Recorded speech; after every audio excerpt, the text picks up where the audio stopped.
Hi everyone, my name is Fiona Adams and I'm here with Tani Aitken, another inclusion consultant from the KISS team at Uniting.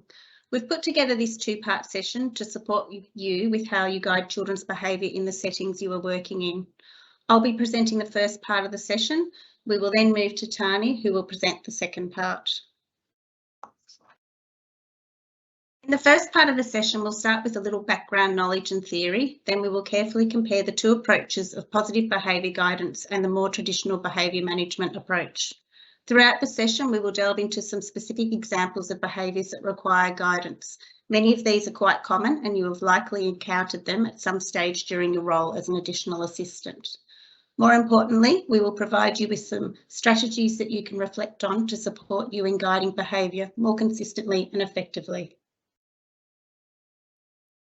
So in the early childhood education and care settings, there's a range of legislative documents, ethical documents, policies, frameworks and research that support us to ensure we are utilising a positive and strength-based approach to guide children's behaviour.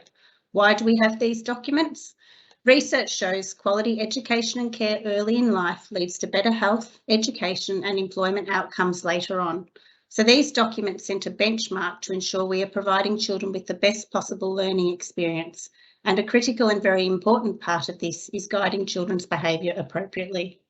I'm not going to analyse these in depth, we will reference them throughout the session, but you'll find most of these documents, if not all of them, in the services you are working at. They are great tools to reflect on both individually and as a team. Many of you will receive the email a couple of months ago with an attachment about inappropriate discipline from a CEQA. This is a great reflection tool that, along with this professional development session, will inform you and hopefully challenge you to think about the strategies you use or may be asked to use to guide the behaviour of children in the services you are working in. First of all, we're going to look at what positive behaviour guidance is. We've picked out 5 key themes that we think are significant to this area. It's certainly not just limited to these. This is a type of guidance that we want to see embedded in your practices and at the services as a whole. The first area we will look at is the positive and strength-based things we say and do to help children to learn and control their own behaviour. This is a teaching and learning that takes place from the moment the children walk into the setting until the moment they are going home. You do this all day long, not just when a child acts in a way that is unsafe or unacceptable. The guidance approach focuses on adults teaching children, not punishing them for not knowing what to do. So what we want to see taking place on a continual basis is educators teaching and supporting children to learn how to behave appropriately rather than reacting to behaviours. That's not to say that there won't be times that we'll be caught off guard and we will need to be reactive. We just need to place a greater emphasis on embedding the teaching of preventative strategies. We predominantly do this through our interactions and how we arrange the environment. On this slide, we have some examples of how we do some of the preventative strategies. The first point relates to environmental adjustments. A great example that we see in lots of services that suits some children is the setting up of a quiet space for them to retreat to, such as tents and cubby houses. By offering lots of these throughout the environment and encouraging children to access them when they're becoming tired, frustrated or angry, we are teaching them ways to manage their often intense feelings. Other adjustments may include setting up listening posts where children can retreat to set up an active space indoor with a mini trampoline where children can engage in an active activity before moving on to something that requires more focus.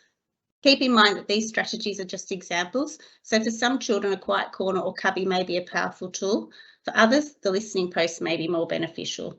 It isn't a one-size-fits-all approach for environmental adjustments. Quite often we need to trial a variety of strategies before we can find the right fit for a particular child. Another preventative strategy is through our resourcing. By offering duplicates of favourite and popular toys, we minimise the potential for conflict, which is particularly important for those children who are still learning to share and take turns. Some of the common places we see this in kindergarten is in the sandpit with lots of buckets and spades, bikes, block corner, trains and so on. There are times that we don't always have duplicative items. For example, often in home corner we don't always have the exact same princess dress or superhero outfit.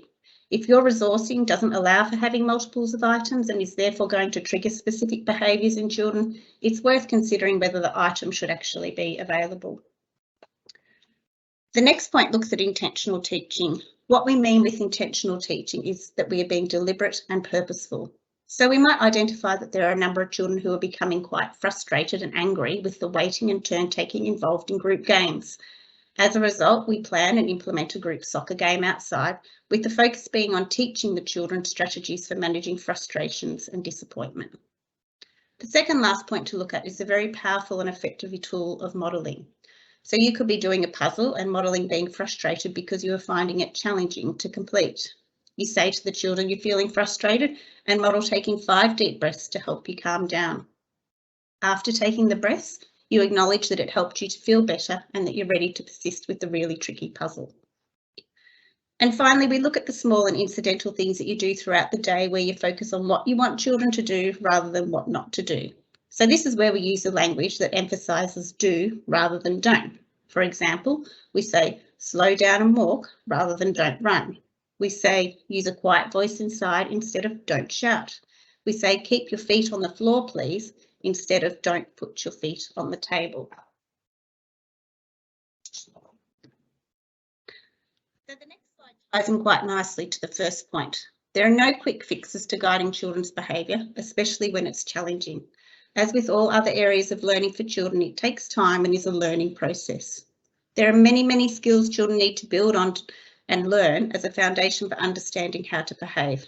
This includes, but is not limited to, learning how to read social situations, emotional regulation and problem-solving skills. If we look at emotional regulation alone, it is a complex process that requires us to help children make sense of and organise some strong feelings.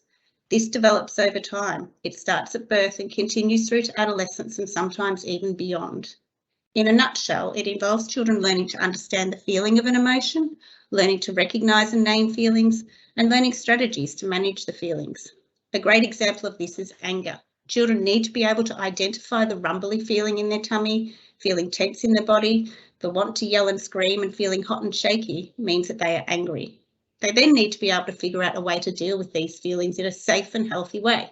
So, for example, to go for a run around the yard, to swing on the swings, to jump on the trampoline, to tear up paper or to retreat to a quiet space. So the learning process can also be influenced by a number of factors such as the environment we grow up in, developmental age or stage, presence of a disability, temperament, and many more. So children coming into your services are all going to be at different stages and levels of learning about positive behaviour and will need different support and strategies to guide them through the learning process. So what we as educators really need to respect is that learning how to behave appropriately is not magic. We can't wave a wand and expect that all children will know how to behave in certain situations. So think about the time we spend supporting children to walk, ride a bike, talk, use scissors or write the name. In all of these scenarios, we break down the overall task into small steps and provide lots of encouragement and guidance until the skill is mastered. Learning how to behave appropriately requires the exact kind of investment from us as educators. So positive behaviour guidance is respectful. It's about getting down to a child's level, using their name and an appropriate tone of voice and conveying warmth through our body language. It doesn't blame or shame. So it's not about pinpointing a child at group time in front of everyone for splashing water over the mirrors and floor in the bathroom and declaring how cross you are. Instead, we would have a chat with the child in private, remind them of the reasons why we don't splash water everywhere, and support them to think about what they might do differently next time. So if you want to play with water and splash it around everywhere, perhaps we could set up the water play outside. Being respectful also recognises that there will be times that we need to use a firmer tone of voice to perhaps reinforce expectations. The important thing to remember is it is done in a respectful and supportive manner. So, for example, in your conversation with the child who splashed water everywhere in the bathroom, your voice tone would become firmer when you're sharing your concerns about other children perhaps slipping over the puddles. Or when a child continually swings on the chair at snack time, you would adjust your voice tone to convey that you are concerned about them falling off and hitting their head. Or when you're worried about a child bumping other children with their bag that they are swinging around in the coat room, you would adjust your voice tone as you remind them of your concerns of their bag hitting other children. In these examples, you aren't blaming or shaming, you are respectfully being clear with your expectations. I think the quote on the slide sums this up quite well. If we think back to a time that we've experienced someone yelling or shouting at us in front of people, we really don't pay much attention to what they are saying. So in the past, the word consent hasn't been commonly associated with young children or the early childhood education sector more broadly. Often it has been seen as a topic for the teenage years and associated with sexual activity. When we look at the definition of consent, we are talking about giving permission for something to happen. In other words, we're empowering children to understand their own rights in regards to their own bodies, which is supported by the rights of the child, but will also be threaded through the various documents that were mentioned in the first slide. Most of us are already quite excellent at modelling elements of physical contact with an understanding of the child's rights. We ask, would you like help to wash your face? Would you like help to put your socks on? Can you show me where you bumped your knee and not lift up the leg of the tracksuit pant until the child has given verbal consent or has given us the body language to indicate that they are okay with it? However, in the context of behaviour guidance, we can often overlook consent. This can quite often happen when behaviours are challenging, but also in the general day-to-day guidance, such as physically moving restless children around on the carpet at group time, lifting children down who are clinging to the climbing frame and don't want to come inside, peeling fingers off equipment and toys that two children are wrestling over. So in all of these examples, what the children are saying or indicating is, I don't consent to you doing this.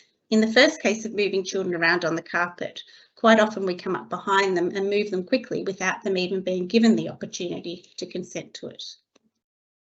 So this isn't to be confused with the gentle consented physical approaches we use numerous times throughout the day. So for example, when we hold out our hand and children take it as we support them to walk to the bathroom, or a child puts out their arm to indicate they want support to come off the climbing floor, or when a child moves towards you in a relaxed manner as you support them to hop off the table, and so on. It's also not to be confused with the times that we may need to physically guide children at group time in order to keep other children safe. So when other strategies such as visuals, social stories and verbal instructions haven't been successful in stopping a child kicking others, we may need to intervene and say, I need you to stop kicking. You can choose to move back, or I'm going to have to move you because I need to keep everyone else safe. It also isn't to be confused with the recent story in the media about gaining consent when changing children's nappies. It doesn't mean we neglect children and leave them in unchanged clothes. We just consider how we ask the question and build the context around the routine. So if we ask if they are ready to be changed in a tone that conveys warmth and respect, and provide time for a response.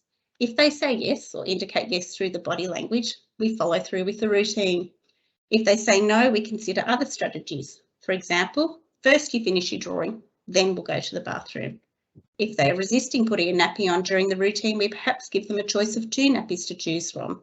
If they are resisting taking a nappy off, we offer the choice of laying on the change table to take it off or take it off standing up. So we don't sweep in without warning and rush or force them through the routine. We consider how we share and modify the routine to give them autonomy. So when you're guiding children's behaviour, it's useful to keep in the forefront of your mind and ask yourself, what's the child's body language telling me? What's the child saying to me? Does this look or sound like consent? We recognise that there will be extreme and significant behaviours and circumstances where consent can't be given, especially around safety. We'll discuss this later in the session with Tani. So positive behaviour guidance is built on the foundations of a secure and trusting relationship. I think the quote on the slide really sums the value of positive relationships up quite well in terms of behaviour guidance. The better our relationships are, the more likely children are to respond to us when challenges arise. I often like to reference the piggy bank metaphor when talking about this point. Whenever we use strategies to build positive relationships, it's as though we're making a deposit into the child's piggy bank. So when you're sitting down and being engaged with children at their learning experiences, when you smile or wave as they walk past, when you assist them to open their lunchbox, when you cuddle them when they're sad, or when you show an interest in the shell that they've collected from a trip to the beach on the weekend, you're making a deposit into their emotional piggy bank. In contrast, when we point out what children can't do, when we criticise them, focus on the negatives, blame and shame, we make a relationship withdrawal from the piggy bank. So the drawing attention to the water play taking place in the bathroom in the earlier slide is an example of an emotional withdrawal. It might be helpful to take the time and pause and reflect on your interactions both during and at the end of the day. Think to yourself, have I made any deposits into Fiona's piggy bank today? What we want to know at the end of each kinder day is that all children are going home with a full piggy bank. It may be useful at the end of the day to try and visualise who is carrying out a heavy piggy bank and who isn't. This can also be an effective way to provoke some discussion around how much time we're spending with the children each day and what kind of quality they are experiencing. It is particularly relevant for those children who frequently present with challenging behaviours, where often interactions can lean towards being more directive and negative rather than supportive and positive. So in contrast to a behaviour guidance approach, we're now going to touch on understanding what behaviour management, discipline or punishment is and its implication on young children. Over time, there's been many ineffective and inappropriate strategies used for managing or disciplining children's behaviour. We'll explore these further in the next slide, but an example many of us are probably familiar with is timeout. Current research and theory which underpin the learning frameworks inform us that these strategies do not promote well-being, self-esteem and a sense of security in young children, will have a significant impact on their learning in general, but specifically in relation to learning emotional and social skills. The use of these strategies isn't appropriate. This is reflected in all the documents mentioned earlier, specifically the national law and regulations. These are the strategies we do not consider to be appropriate or acceptable to use within early childhood settings. So again, this is a document from a CEQA that we shared with you a few months ago, and we strongly encourage you to revisit it again. I've listed a few examples of behaviour management here. The traditional timeout is when a child is told to go somewhere alone, like a chair, for a determined number of minutes and no attention is given by an adult. This isn't to be confused with time in. Time in is when a child that is having difficulty in a moment is kindly invited to sit somewhere nearby a caregiver to express their feelings and eventually cool down.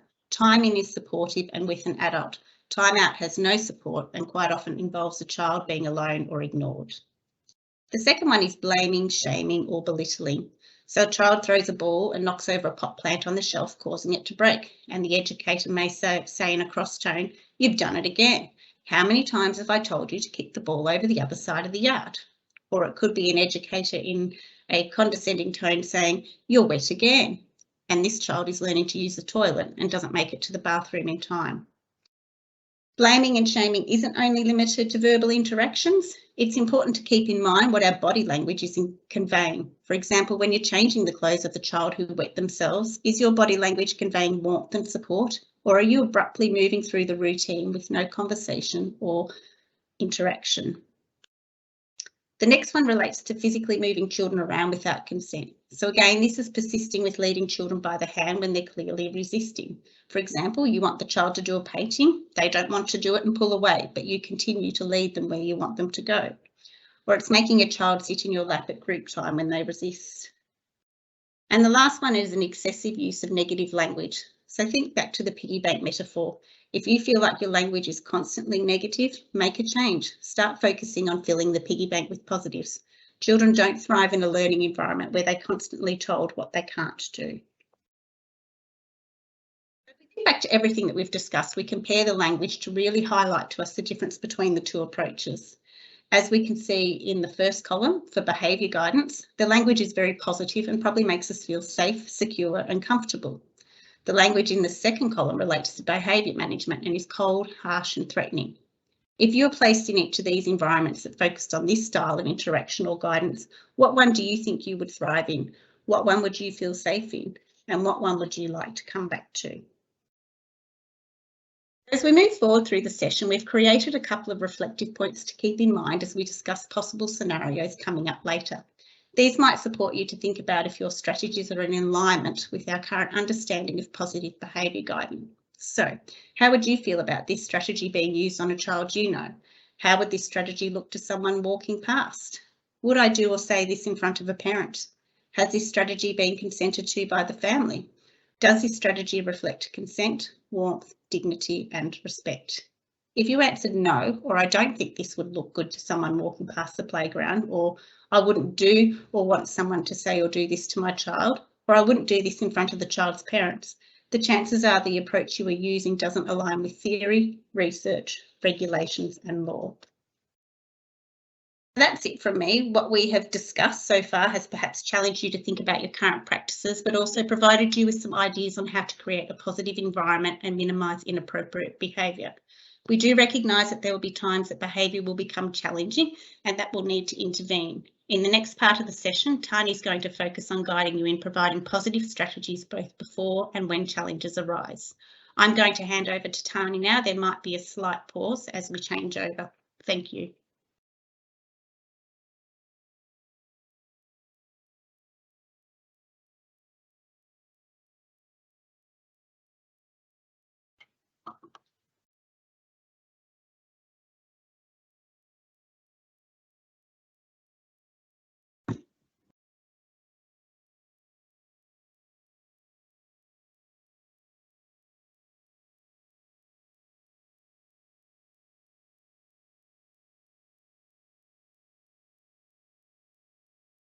Okay, just a moment.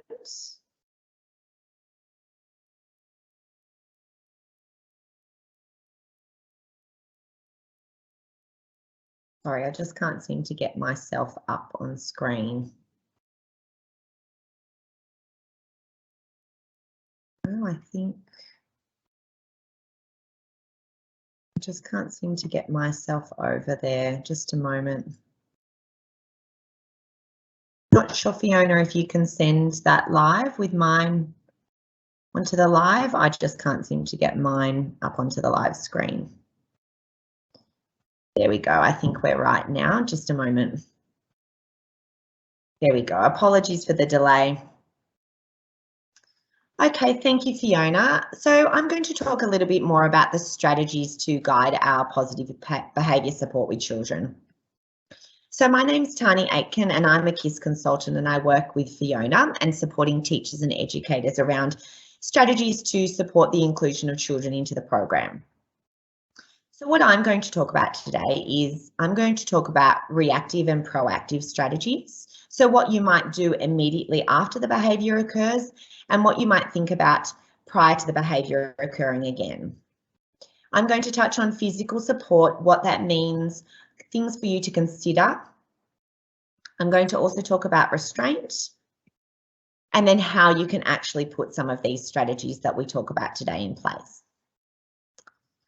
Okay, so some of the considerations before we talk about specific strategies for immediately after the behaviour and for preventing the behaviour from recurring. You're going to have children with varying cognitive abilities. So what we're going to discuss today is not a one-size-fits-all, and you will need to vary your strategies depending on the children that you're working with. Children are going to respond differently to different strategies. So how you will tailor your responses and your strategies will vary depending on how children respond to those.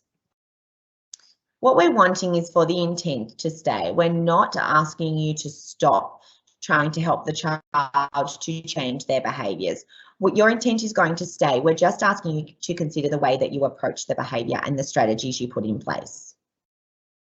And we're wanting you to stretch the children to help them get better to them compared to themselves, but not to place unrealistic expectations or stress on that child or the individual children. Okay, so what we're going to do now is we're going to get into a few scenarios and we're going to talk about some of the reactive strategies that you could do straight away after the behaviour occurs, but then also some preventative strategies to prevent the behaviour from recurring again. So your first scenario is where you've got a child who is about to hit another child. So your reactive responsive strategies. Now these are not your first choice. So responding in a reactive way to the behaviour is not what you would like to do ideally. However, sometimes it's what you need to do to prevent the risk to that particular child or to other children. Ideally, what you would want to do is move the other children away from that child if you see that this behaviour is about to occur. Sometimes you don't get there in time and you may not get to move the other children. So you might decide that you need to put your hands or your body in the way to prevent that child from hurting another child or to prevent them from hurting themselves. Now, this is a physical intervention or a physical restraint. So anytime that you do this, it needs to be documented. Parents need to be informed.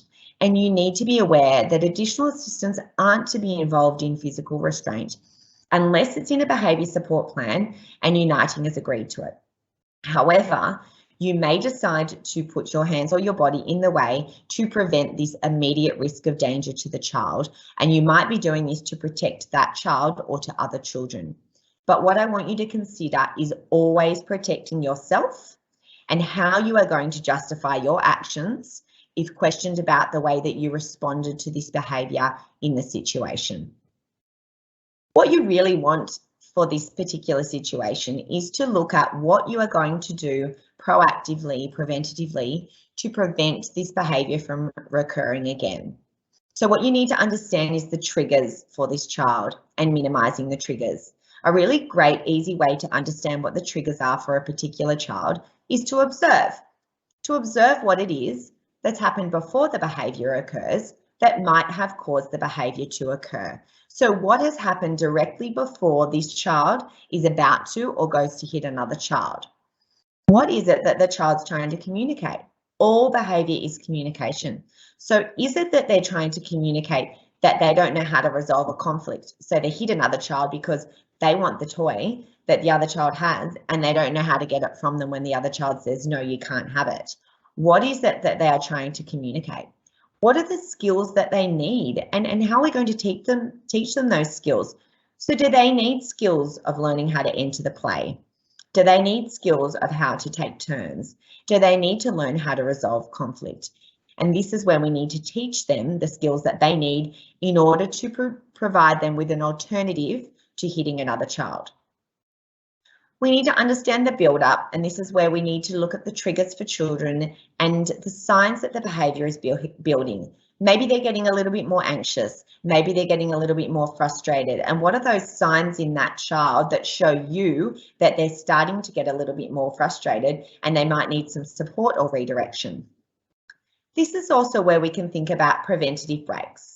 Now, a preventative break is really a break for your brain. And we as adults, we have preventative breaks. So we'll go and have a cup of coffee, or we might go for a walk, or just take 5 minutes away from what we're doing and do something else.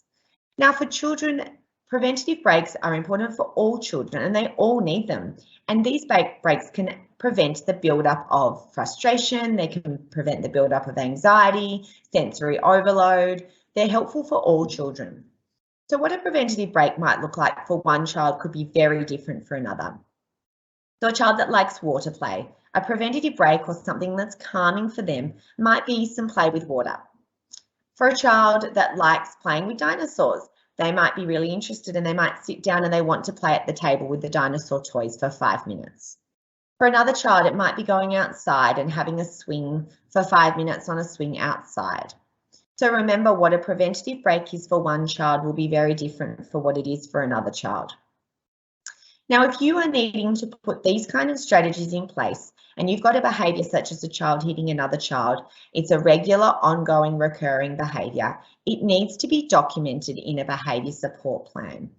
Now, a behaviour support plan is what the teacher can put together, but it is ideal if the behaviour support plan is put together as a team. So with your involvement, all of the educators, where you put all of the strategies that you're going to put in place to prevent the behaviour, what strategies you will put in place if the behaviour occurs and you need to respond to it. And remember, if there is anything that the teacher requires you as an additional assistant to do that involves any physical restraint, Uniting must be informed and agree to this behaviour support plan before it goes ahead. Okay, so the second scenario, you've got a child who's resisting to go to the toilet. So this might be a toilet trained child who is not wanting to go into the toilet. It might be a child who is in a nappy but doesn't want to go in to have their nappy changed. What we're asking for you to do is, before you just firmly take them by the hand, lead them to the toilet with their resistance, which would be considered power over and control, we want you to consider before you take this as your first reactive response to a child not wanting to go to the toilet. How about you offer them a choice? If they're resisting you physically or verbally saying they don't want to go, offer them a choice. Would you like to go now or would you like to go in 5 minutes? You could show them a visual. Now you're going to the toilet, or now it's toilet time, and next it's snack time, if that snack time is something that they like. Or now you're going to the toilet and next you get to play outside. The next being the activity that they prefer and they're motivated by. Have you given them enough processing time? For some children, they need to be shown the visual that it's going to be toilet time, they need to be told verbally, and they need time to complete what that they're working on or to process what it is you've said. Some children, you might need to wait until the bathroom is quiet and consider the sensory going on with the bathroom, and if that might be a bit overwhelming for a child, and if they might be a bit more successful in a quiet bathroom when no other children are there or there's only one other. We're not asking you to give up trying to intend to get the child to go to the toilet, but what we want is we want the child to develop their own sense of independence, to independently eventually carry out this task on their own. But we don't want to be taking them with power over and control. We want them their own sense of agency and independence. So some strategies that you could use to put into your behaviour support plan to be proactive about supporting them to, if they're resisting to go to the toilet and it's an ongoing, regular, recurring behaviour. You could write a social story to explain the time and what it is that's expected. For children who it's appropriate, you could put in a reward system for every time they're successfully going to the toilet. You could consider the sensory input that's happening in the bathroom. Is the bathroom bright? Are the lights bright? Are there a lot of children in there? Is there a hand dryer that they don't like? Is it cold? Are you using cold wipes to change them? Could you use a warm flannel instead? There are a number of sensory aspects to the toilet, such as having their feet off the floor. For some children don't like that. So if you're changing their nappy on a change table and their feet are off the floor, maybe you could try and have the change mat on the ground with their feet on the floor and see if they're more successful with that. Have we taught them what to do? Have we broken down the task of going to the toilet into a visual step-by-step and shown them and helped them to be successful in working through the steps of going to the toilet? Have we asked the child what it is that they don't like about going to the toilet? Have we got input from them? And if they haven't got the ability to give you those answers to those questions, have we asked their parents what's successful at home, or what do they like or not like, or even the therapists? Ultimately, we want ownership and we want the child to develop their own sense of agency. Okay, so the next scenario is where you've got a child either resisting to go to the group time or coming to the group time and then getting up and running away or walking away regularly from the group time. So what I'd like you to consider before you respond to this or you react to this behaviour is, what is it that they're trying to communicate? Is it that they don't want to be sitting at the group time? And what are the reasons why the group time might not be something that they want to do? Are they showing you resistance? Are they pulling away from your hand? Are they showing you that they don't want to be at the group time? And why is it that they don't want to be? What is it that they're trying to communicate? Can you offer them another activity at the same time as group time, or you replicate the same activity that they're doing at group time, but in a space that's safe for them? The child might like to watch the group time from a table, or they might need to sit a little bit further back away from the group. Have you given them space at group time? Do they have their own chair that they can sit on? Have they got their own seated cushion with a back on it on the floor? Some children prefer to have the feeling of a back or a supportive back when they're sitting down. Or a circle, have they got a clearly defined space on the floor? Have you given them sensory tools? Have they got a wobbly cushion to sit on? Have they got a TheraBand around the legs of their chair so they can move their foot for the child who likes to continue moving and finds it difficult to sit? So have you given them a fidget toy? So there are some tools or some sensory tools that might aid them to be able to sit down. And are you giving them sensory input? Are you giving them a massage when they're sitting down? And do you know that they want that? Are they resisting when you try and massage their arms? Are you giving them a cuddle and it's a tight cuddle on the floor, but they're trying to wriggle away? Do they want this sensory input? And are you using it to try and control and get them to sit down? Or are you actually using it because they want it and they're responding well to it? So that's something to consider when you're giving children sensory input, and it may be more of a power over rather than something that is helpful for them. So proactive and preventative, asking the child first, giving them ownership and agency. What do they like about group time? What don't they like about group time? If they can give you that information. Give them those space that they need and the sensory tools. Offer the sensory input, don't just do it. Replicate the activity in another area or at another time of the day if they're not interested or they're showing resistance to group time. Consider the interest of the activity. Are they reading a story at group time and the child just doesn't have the interest in listening to a story? Do they prefer music activities? So if it's a music group time, are they more successful? So start taking some observations about the group times when the child is more successful and suggest to the teacher, or look at what activities being done at that group time to try and motivate the child to be able to be part of the group. What we want is for the intent to stay, but we want you to work step by step. So maybe the first step might be that the child sits at a chair nearby. Maybe the next goal would be that they sit at a chair at the back of the group. Maybe it's then that they sit on the floor with the group. So we want to make this individualized for the child, but we want it to be step by step, where we're stretching them but not stressing them. And all of these, again, would be in a behaviour support plan. So then you can review these strategies, what's working and what's not working. Okay, so the next scenario is where you've got a child who is trying to get to an unsupervised area of the kindergarten. This is not necessarily an unsafe area, but it might be where there is not an adult at that time supervising. So they might be trying to go into the toilet to get to the taps for water. They might be trying to go outside when the group time is inside. You might be outside and they're trying to go inside.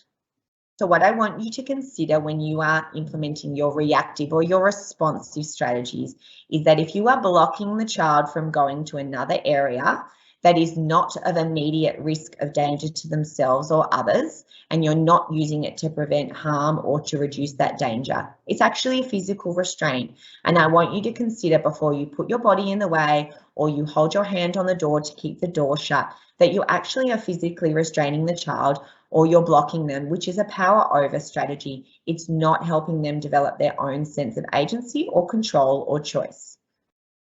So consider, what is it that they're seeking? Are they trying to go to the bathroom because they want the water play? Is it that they want the taps on because they want to feel the water on their hands? Are they trying to go outside because they want to swing on the swings outside? Is it that they're trying to go back inside because they want to eat their morning tea? What is it they're trying to communicate and what is it that they're trying to seek? Or what might they be trying to avoid? Have they been inside for a little while and they want to go outside? Is it that the inside is noisy or they need to engage in some larger body movements such as swinging or climbing where they need a bit more running around and they can't get that input from being inside? So we might offer the child a break. We might allow them to go and access the item it is that they want or the activity it is that they want, then gently redirect them back to the current setting that they're in. We understand that the additional assistant can't be there on their own, so another option could be to ask the teacher if a couple of other children could then come outdoors if the child's trying to go outdoors, so it opens up indoor-outdoor. If the child's trying to go into the toilet to get the water, how about you set up a little water tray activity and redirect them back into the classroom where you bring their desired activity into the current setting where it is so they can access that. If you keep blocking them or restraining them from going and trying to get what it is that they want, the behaviour will not change or will not stop unless you provide a replacement behaviour or a replacement activity that gives them that same desired effect of what it is that they're trying to seek out. So you could use their interest to redirect them back into the classroom, so bringing that activity back into the classroom or outside where it is possible. Okay, so preventative and proactive, what might we do for the future if this is a regular, recurring, ongoing behaviour that we see? Teach them to ask. So if they're wanting to go into the water and they're wanting to go and turn the tap on, have a little visual of a water outside and prompt them and support them to ask, or ask verbally or use a sign to ask for the water so they're not just going to run in there where it might be unsafe. Teach them to ask for a break and scheduling breaks. So show them on the visual schedule the day and what's going to happen throughout the day, and make sure that the activity that they really like is scheduled into that activity for the day so they can see they're going to be able to go outside and they're going to be able to go on the swing at this time of the day before morning tea and then after morning tea and then before lunch and after lunch, or whatever it is that you schedule, so they can see that they're going to get access to what it is that they want. How about you try and bring the activity to each setting? If they love water play or they love sand play, have kinetic sand inside, have water play inside in a safe space. If the big water play tray inside is not safe with the slippery floors, have some spray bottles, have some sponges and a small amount of water. Be creative of how you can give them access to what it is that they want in an appropriate way and allowing them to be independent and have control over that.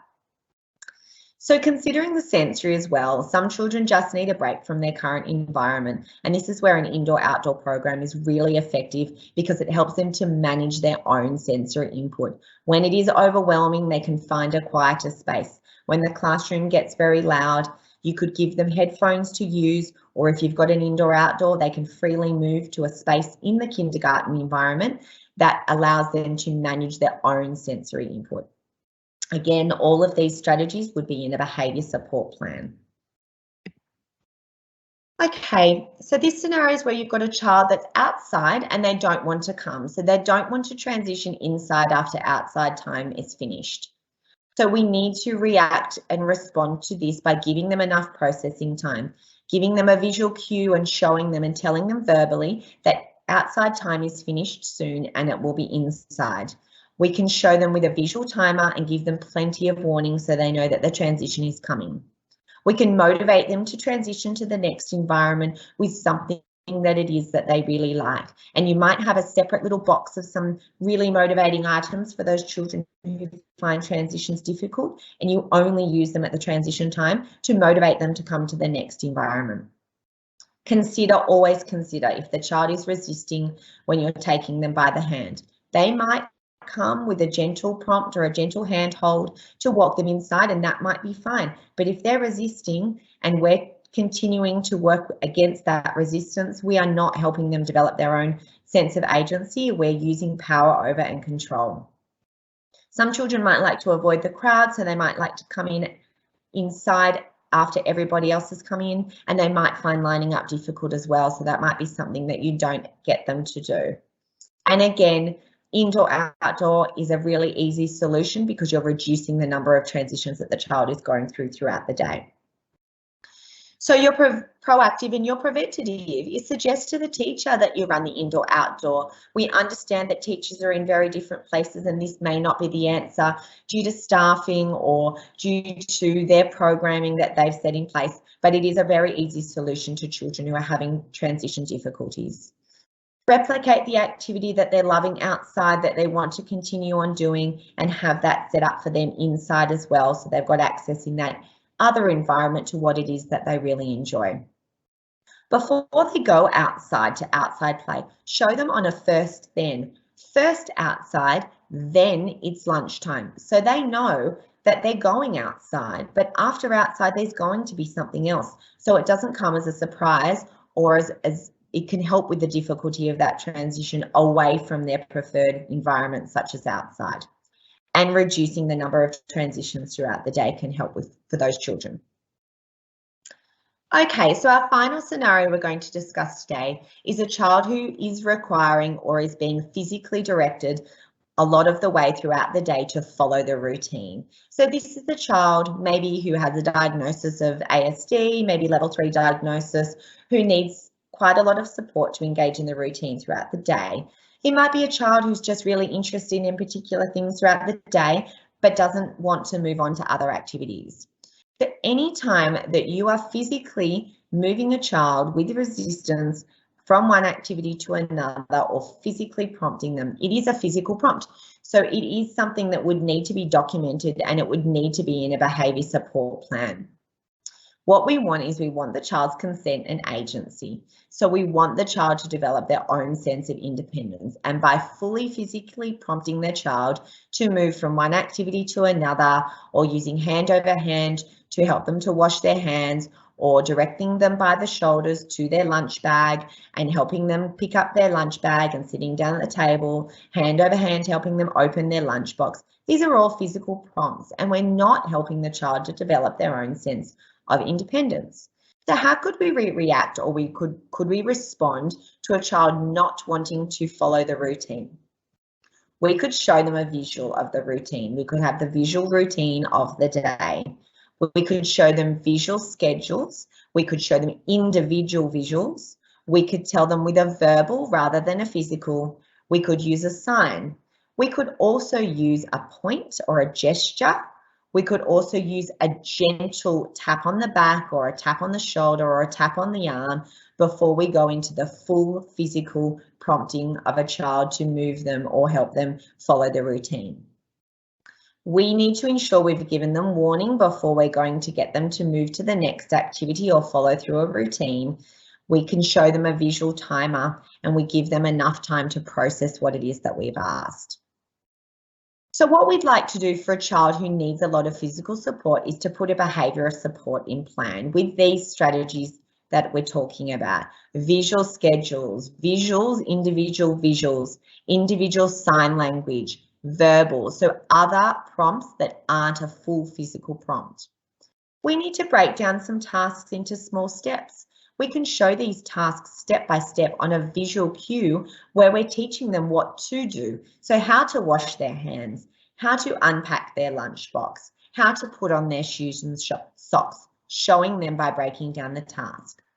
We might use the approach of backward chaining. This is where we just get the child to do the very last step. So they might just dry their hands with a paper towel, but we support them with all of the other steps prior to drying their hands. The aim is to try and to work towards them developing some sense of independence and control. We want to reduce the full physical prompt where possible, and also processing time is really important. Some children just need a longer amount of time to process, so giving them the cue and waiting is a good strategy to try for a child who is having difficulty following the routine. Okay. So we've talked a lot about physical support. So what actually is a physical support?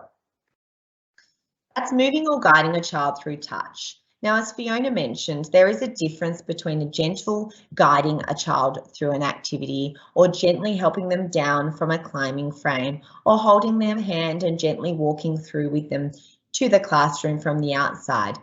But when you are physically supporting them with their resistance, this is what I'm talking about with these physical supports where you're providing for the child. So this is where you might be doing hand over hand to get them to wash their hands, leading them by the hand with their resistance, putting your hands on their shoulders and guiding them from one area to another in the kindergarten. Giving them hugs at group time. Some children may indicate to you with their body language or lack of resistance that they're enjoying that and they're consenting to that. But the other children who are resisting or trying to wriggle away, they're trying to tell you that they're not consenting. So you need to be considering this when you give these types of physical supports to children. Sensory touch input. So this is where you're giving them massages or little shoulder squeezes, considering the resistance that they're showing you when you are giving them that sensory input. What you want to do with the physical support or the physical guidance is to offer that to them, not use it to control them. Any of these physical supports that you are going to use, they need to be in a behaviour support plan. If you've been asked by the teacher to be involved in any physical supports, Uniting needs to be informed and it needs to be agreed upon. And ultimately, we want the child's consent. If the child is not consenting or not able to give you their consent, we want the family's consent and the therapist's involvement where possible. What we always want to do is we want to consider alternatives to physical support before we use physical support. Okay, so what is restraint? Restraint is what we would use where there is immediate danger and other strategies haven't worked. So it's used as a last resort. Physical restraint is what I'm talking about, is where you are moving the child or using a physical restraint or a supportive hug to prevent harm to themselves or to other children. It's only to be used in an emergency situation where there is immediate risk of danger. It's a supportive hold and you would only hold the child long enough for the danger to have subsided. If you need to do this, it would need to be documented. Parents need to be informed. Uniting needs to be informed. And it's important to keep remembering an additional assistant is not to be involved unless you have been asked. Uniting has been informed and it is in a behaviour support plan. However, if there is an immediate danger to the child or to other children and you decide to use a physical restraint, you need to consider how you are going to protect yourself. How are you going to justify your actions? Because ultimately you need to protect yourself in these situations. In case there were questions asked or parents were to ask, or there was a parent walking by, you need to be able to justify your actions. Remember that restraint is not the first thing that you do. You need to use this when other strategies that you've tried have not worked. And just how do you justify your actions always needs to be in your mind before you get involved in this. Okay, so considerations. We understand that all teachers are in different places and you don't always have control over the strategies that are implemented in the kindergarten. Consistency is the key for any behaviour strategies to work and to be effective. So all of the teaching team needs to be on board and consistently using the same strategies. We want the child's consent where possible to the strategies that we're using, and if they're not able to, the parents' consent.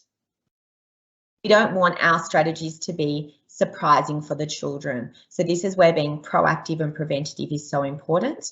So it's not actually an immediate responsive reactive strategy for the child, it's a preventative proactive plan that we have in place. We need to consider if the child's developing their sense of agency and how we're helping them to do that. Is it power over, or are we helping the child learn new skills? If the behaviour is frequent, it needs to be in a behaviour support plan. And we want to maintain the dignity and the rights of each child. So, how do we put these strategies in place? First, the behaviour strategies that you can do yourself. This is one set of the strategies that we're talking about, are the ones that you can use. And these are the strategies that we've discussed in our presentation today. The second strategies are those risky behaviours that you've been asked to manage by their teachers. So what do you do when there are risky behaviours that you've been asked to manage? Well, first of all, you can talk to the teacher about anything that you're uncomfortable with, and you let the teacher know how you feel about managing or supporting those particular strategies and what your concerns are if you have any. You can address your concerns also to Uniting. You can ask the teacher if there's a behaviour support plan, because a behaviour support plan should be in place for risky behaviours that you are being asked to manage. You can also suggest strategies that can be used in this support plan to the teacher. All physical support must be in the plan, consented to by their parents, the child where possible, but also consented to by Uniting and agreed upon. We want to use as many proactive and preventative strategies as possible. Okay, so where do we go to from here? There's been a lot of information and ideas and strategies that we've discussed, so a lot of things for you to think about and digest. And we will follow this up with some questions and some small group sessions. The KISS consultancy is available to teachers, but it can also support you as additional assistance. KISS consultants can help with these development of behaviour support plans. We can help with the development of individual strategies and group strategies as well. So this is my email, Tani Aitken, and also Fiona's. Please feel free to contact either of us if you have any questions. Also, if you have any scenarios or situations that we haven't mentioned today that you would like to workshop or discuss and like some more answers to. Thank you for your time, and we really appreciate it, and we really hope that this was helpful for you.